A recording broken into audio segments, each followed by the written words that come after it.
Let's see if it's actually recording this time. It is. Okay. What's up, comic book fans? We here from Comic Books Transformed, where me and my best friend Brian over there discuss comics that have been adapted into movies and streaming shows. We're going to have some fun recording today. We're going to talk about essentially our two favorite comic book properties, X-Men first. Then we're going to record a review of the first two episodes of Batman Caped Crusader. So, Brian, I think we're still eating healthy, but I don't know if you liked that last episode of X-Men 97. I was really hoping that the last episode was going to be some magical thing that came together that kind of righted the wrongs of the back half of the season, but it was not. Yeah. With all this stuff, I'm sorry, I'm already interrupting, but like, I feel like there's certain things where I'm like, I don't care about the discourse. I don't want to see what people say online. And then there's other things where I'm like, oh, this is interesting, exciting. I feel like the X-Men discourse has been real interesting in the past, like, 2 weeks. Yes. Of course, the discourse is centered around how the show would have been different had Marvel not fired Beau DeMayo. And I'm not here to say that they should have or not, but I think that season one is kind of like a masterpiece in a way, and Yep. it's not bad, but it does not live up to it. Right.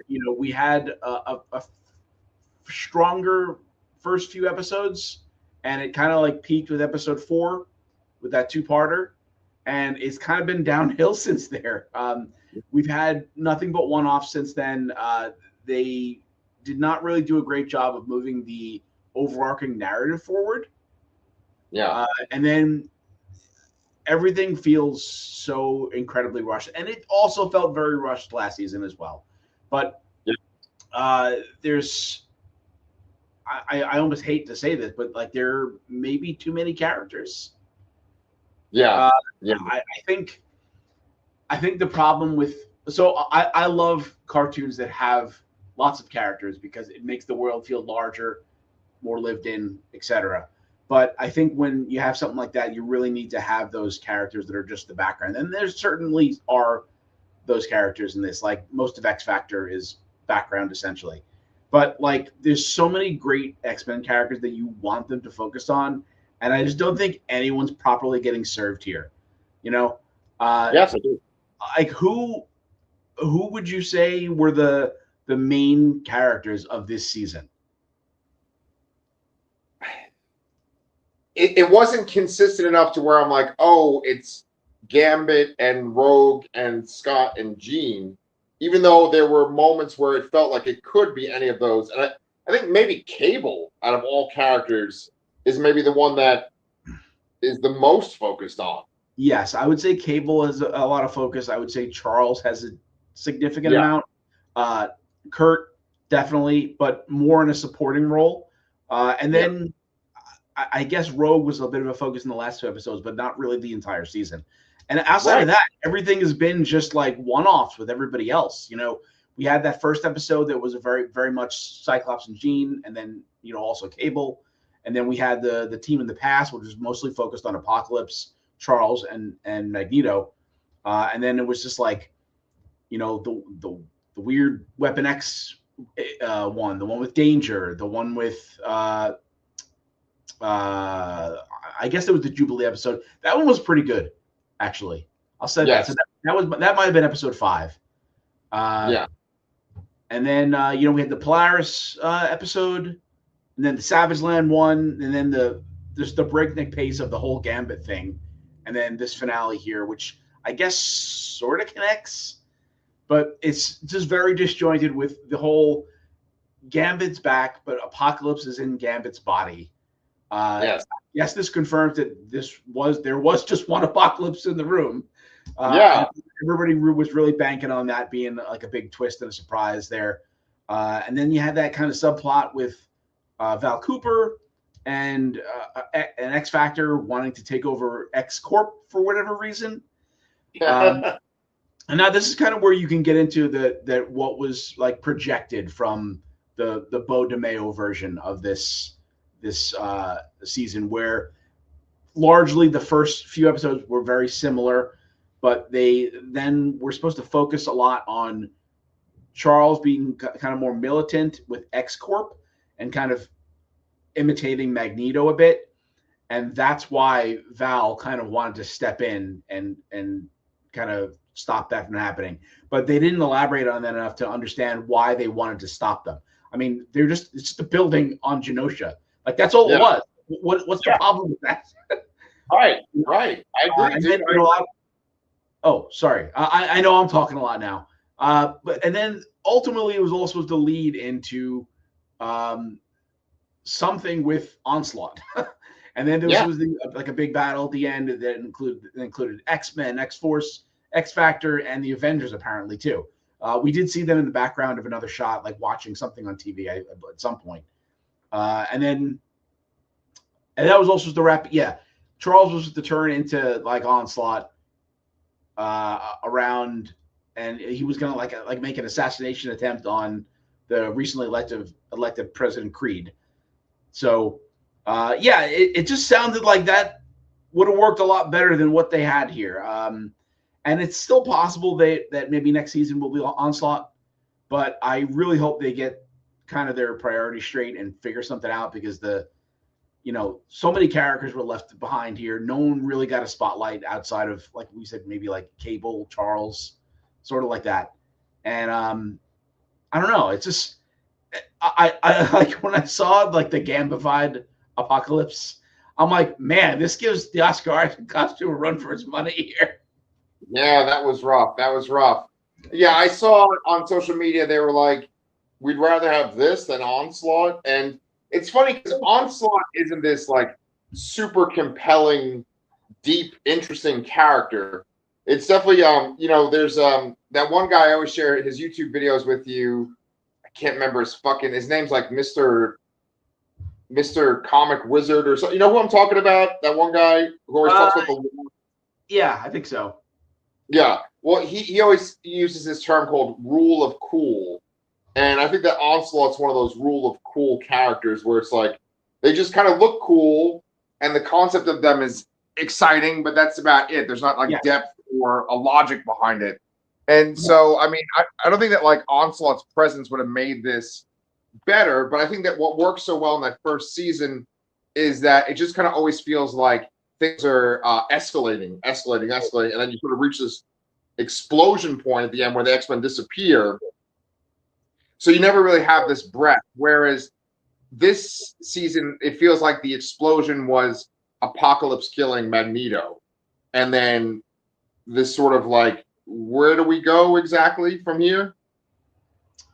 Yeah. It's again, they elevated Bastion so well last season. And then they have Apocalypse, one of the like most universally loved X-Men villains. Yeah. And they kind of just like fumbled it, because you're right that they didn't escalate it every episode. It was barely there.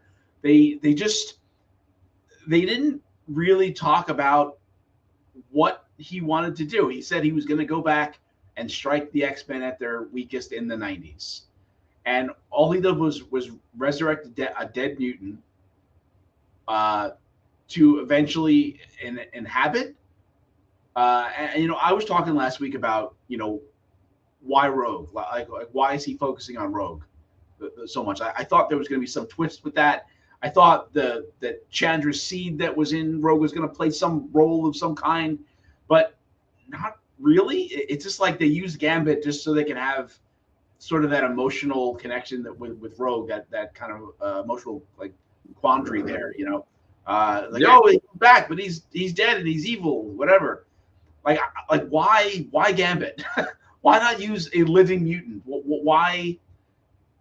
How were the X-Men at their weakest at the 90s at this point in time? Like why now? Why with that? Like they gave us nothing.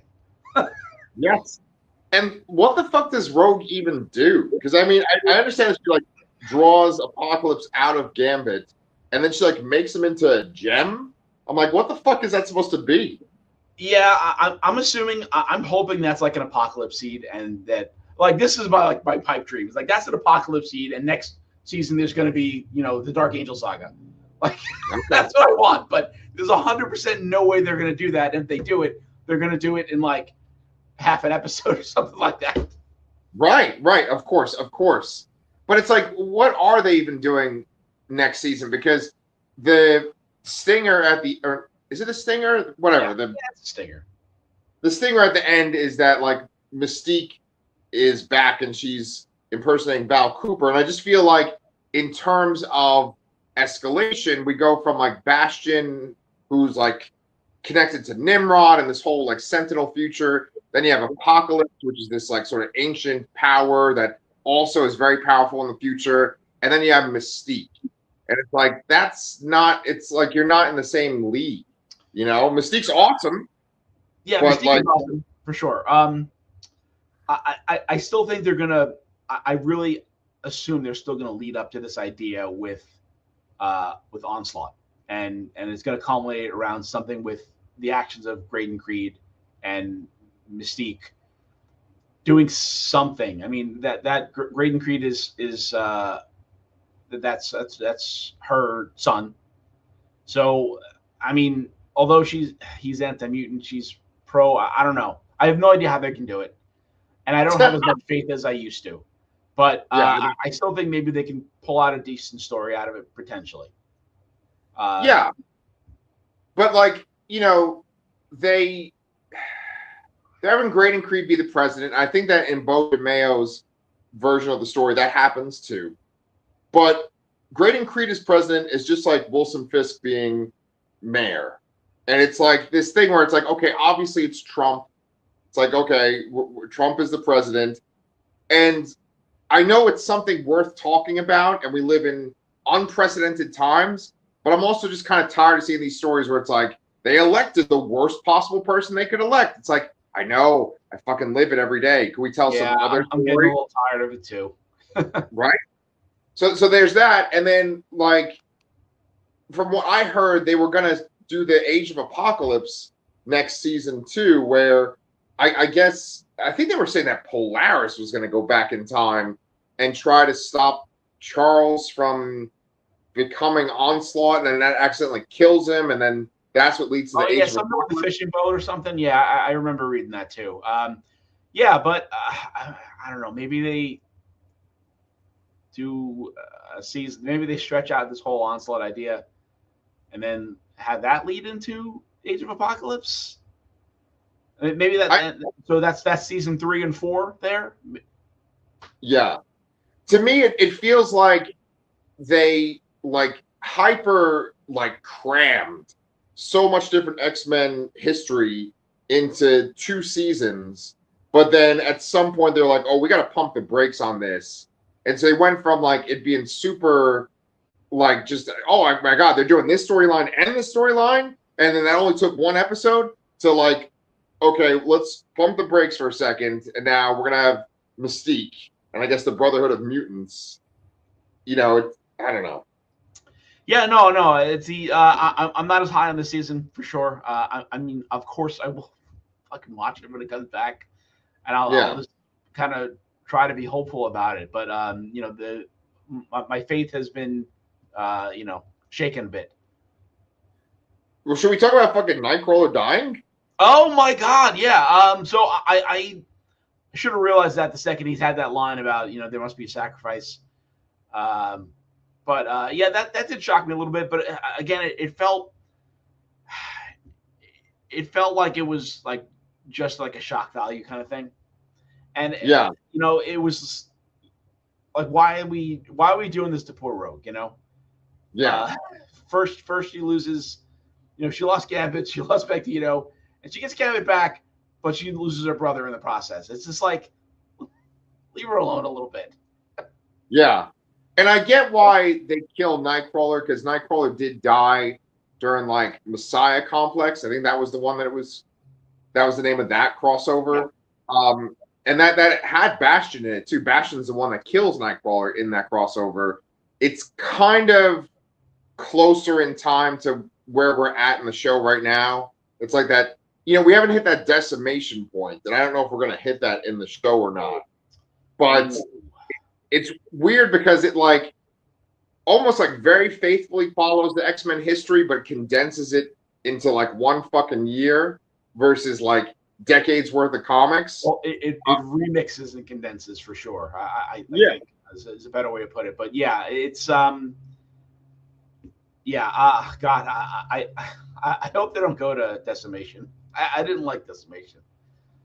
Yeah, no, I don't like it either. But I feel like there's little threads you can pull on from there that do lead to interesting things. Yeah, definitely. Because I mean, there's so much stuff. Even though they've like burned out a whole bunch of things already, there's like so much stuff. You could do the thing where there's like multiple X-Men teams, and there's a Jean Grey school, and Wolverine's the headmaster of it, and you can have those students be there. I would love if they did Schism. I love Schism. I know some people don't feel that remember that fondly, but I got like heavily back into X-Men around that time period. So I was very fond of, especially the Wolverine and the X-Men. It was Jason Aaron, right? Yeah. Yeah, I loved that book. Well, I mean, this show certainly loves to change their costumes. That's like one of their favorite things. Like, oh, look, we've got this costume. Oh! And like they'll want to do the Cyclops with the X for his visor, you know? Yeah. Yep. But I don't know, man. Like, I always knew when they said that the showrunner for What If was taking over after Beau DeMay, I was like, oh, this is going to have a real hard pivot at one point. And I feel like maybe we've reached that. But I got to say that I enjoyed most of the show up until this whole Gambit arc at the end here. Yeah, no, in a vacuum, the episodes are there aren't, they're not bad necessarily. It's just as a whole, this season just didn't do as much as the first did. Like, there's so many great moments in that first season. Like the whole like the fact that there was a 3-part finale was incredible.